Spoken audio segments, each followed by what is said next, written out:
আলাইকুম। আবার আপনাদের মাঝে আমি চলে আসলাম। আজকে আমি আপনাদেরকে তেল ছাড়া জলপাইয়ের আচার বানিয়ে দেখাবো খুব সহজভাবেই। তো যারা আমার ভিডিওটা দেখবেন অবশ্যই একটি লাইক দিবেন। পুরো ভিডিও দেখার জন্য রইল। আশা করি আপনাদের ভিডিওটা খুব ভালো লাগবে। আর তেল ছাড়া কিভাবে জলপাইয়ের আচার দেয় সেটাই আপনাদেরকে দেখাবো। অবশ্যই আপনারা কিন্তু ভিডিওটা দেখবেন। তো প্রথমে আমি এখানে 1 কেজির মতন জলপাই নিয়েছি, দেখতেই পাচ্ছেন। তো জলপাইটা কিন্তু আমি সুন্দরভাবে আগেই ধুয়ে রেখেছি। তো আপনাদেরকে কীভাবে জলপাইটা কেটে নিব সেটা আপনাদেরকে দেখাচ্ছি। এখানে আমি তো এইভাবে নিয়ে এভাবে পিস পিস করে সুন্দরভাবে জলপাইটাকে আমি আগে কেটে নিব। জলপাইটা কিন্তু আমি কোনো সিদ্ধ করব না, এভাবেই আমি আচার দিব। তার জন্য জলপাইটা খুব ভালোভাবে কেটে নিতে হবে। আর এইভাবে কাটলে জলপাইটা সুন্দর দেখা যায়। আমি জলপাইয়ের আচারটা আস্তে আস্তেই রাখবো। তো এইভাবে সুন্দরভাবে আমি জলপাইগুলো কেটে নিব। তো দেখতেই পাচ্ছেন আমার জলপাইগুলো কিন্তু কাটা হয়ে গেছে। তো এখন আমি এখানে চিনি দিব 1/2 কাপের মতন, আর সিরকা দিব, যেটা ভিনেগার বলেন আপনারা, সাদা ভিনেগার। এখানে আমি 1.5 টেবিল চামচের মতন সিরকা দিয়েছি। একটু মিশিয়ে নিব খুব ভালোভাবে। এইভাবে মিশিয়ে নিলে কী হবে জানেন, মানে জলপাইটা আর ভাঙবে না আর কি। তো এখন আমি এখানে একটু লবণ দিয়ে দিলাম। তো চিনিটা খুব ভালোভাবে গলে যাবে। এইভাবে মেখে আমি 10 থেকে 15 মিনিটের জন্য রেখে দিব, তাহলে চিনিটা পানি ছেড়ে দিবে। তো এখন আমি মশলাটা বানিয়ে নিব। এখানে আমি শুকনো মরিচ দিয়েছি 5-6টা, আর এখানে আমি মৌরি দিয়েছি, যে মিষ্টি জিরা বলেন যেটা, এটা 1 টেবিল চামচ মৌরি দিয়েছি। আমি ধনিয়া গুঁড়ো দিয়েছি 1 টেবিল চামচের মতন, 5 ফোড়ন দিয়েছি 1 টেবিল চামচের মতন, আর জিরা দিয়েছি 1 টেবিল চামচের মতন।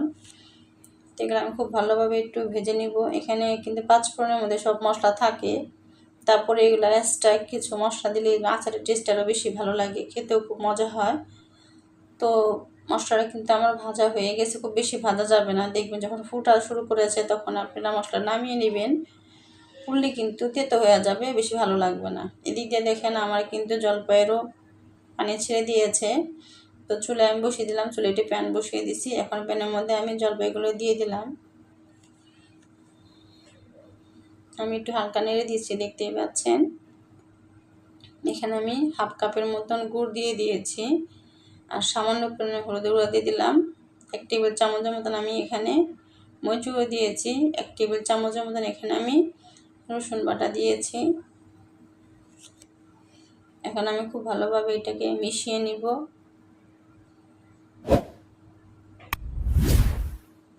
এটা খেয়াল করবেন, বেশি কিন্তু নাড়া দেওয়া যাবে না।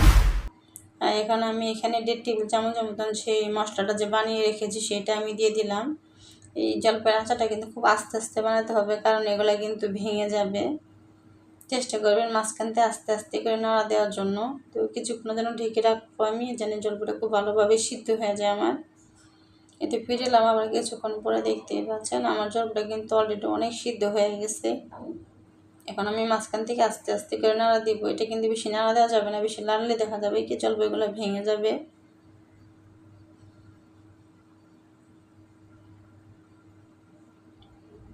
এইভাবে খেয়াল করবেন না নিচে না লেগে যায়, শুধু এইভাবে নাড়বেন। আর যে এদিকে দেখছেন আমার কিন্তু জলপাইটা কিন্তু প্রায় পানি টানি যত ছিল সব শুকিয়ে গেছে। জলপাইটা কিন্তু আপনার চাইলে কিছুদিন 1 মাসের জন্য সংগ্রহ করে রাখতে পারবেন। আমার কিন্তু জলপাইগুলো অনেক সিদ্ধ হয়ে গেছে, দেখাই যাচ্ছে, কিন্তু কিছু জলপাই কিন্তু একবারে ভেঙে গেছে। তো লাস্টে আমি আবারও যে মশলাটা ছিল, অল্প একটু মশলা আমি এখানে 1 টেবিল চামচের মতন দিয়ে দিলাম। দিয়ে আবারও ভালোভাবে একটু নেড়ে দিচ্ছি। এভাবে একবার হলে বানিয়ে খাবেন আচারটা। আচারটা কিন্তু অনেক ভালো লাগে।